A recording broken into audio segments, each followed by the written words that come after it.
এবারে আড়ালে থাকার কারণ জানালেন রশ্মিকা। দক্ষিণী ইন্ডাস্ট্রির অভিনেত্রী রশ্মিকা মান্দানা তামিলের পাশাপাশি বলিউডেও অভিনয়ের দ্যুতি ছড়িয়েছেন তিনি। কেরিয়ারে অনেক ব্যবসা সফল সিনেমা উপহার দিয়েছেন এই নায়িকা। তবে গত 1 মাসে কোথাও দেখা যায়নি তাকে।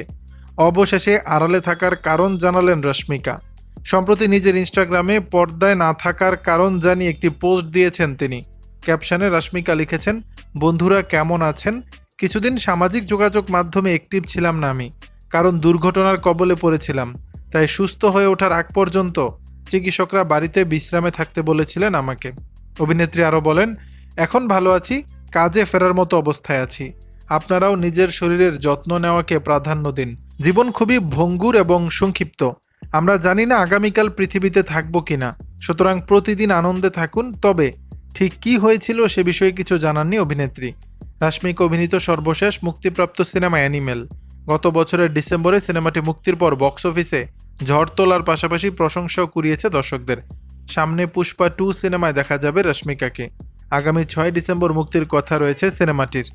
দর্শক, রশ্মিকাকে নিয়ে আপনাদের মতামত জানাবেন নিচের কমেন্ট বক্সে।